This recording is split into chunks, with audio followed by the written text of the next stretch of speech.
Hello বন্ধুরা, সবাই কেমন আছো? এই যে বিকাল হয়ে গেছে, আমি এখন বিকাল বেলা ঘরগুলো সব ভালো করে ঝাড়ু দিয়ে নিই আর কি।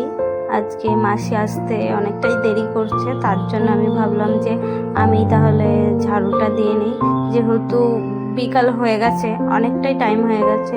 তো সূর্য ডোবার আগে ঘর ঝাড়ু দেওয়ার নিয়ম, তো সেটাই, তার জন্য আমি যে এখন ঘরগুলো ঝাড়ু দিয়ে নিই। তো দেখতে থাকো ব্লগটি।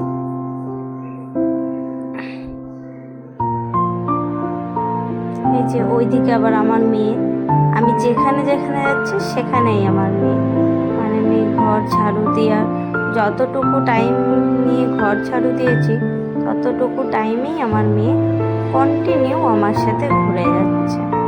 এই তো তোমরা দেখতেই পাবা, ব্লগটা পুরো দেখলেই বুঝতে পারবা যে আমার মেয়ে কতটা পরিমাপে ডিস্টার্ব দিয়েছে।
তো এই ঘর ঝাড়ু দেওয়ার সাথে সাথে আমি আমার ননদের সাথে একটু গল্পও করে নিচ্ছিলাম।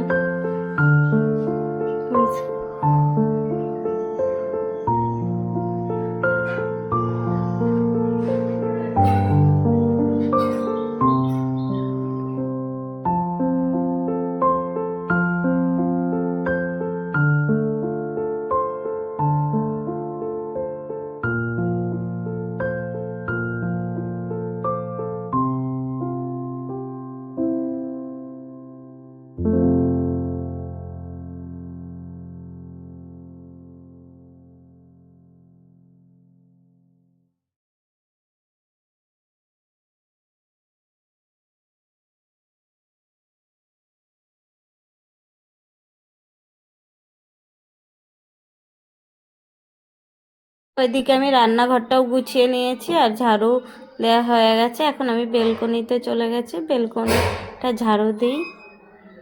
তো ততক্ষণ একটু গুছিয়েও নিলাম, যেহেতু আমার বাড়িতে ছোট একটা বাচ্চা আছে, আমার মেয়ে, তো ও সারাক্ষণ বাড়ি প্রচুর পরিমাণে অগোছালো করে রাখে।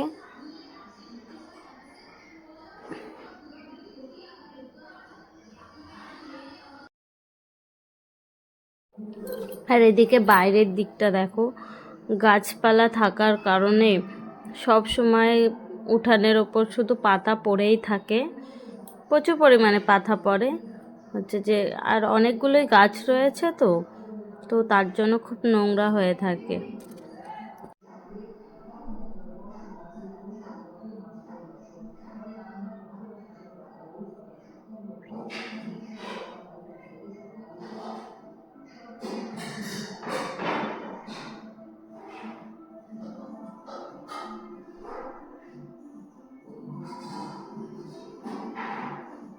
তো এদিকে আমি ঝাড়ু দিচ্ছি, আর ওইদিকে আমার মেয়ে দেখো কিছু তো একটা করছে।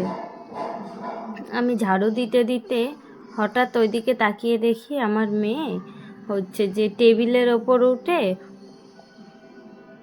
পড়েছে।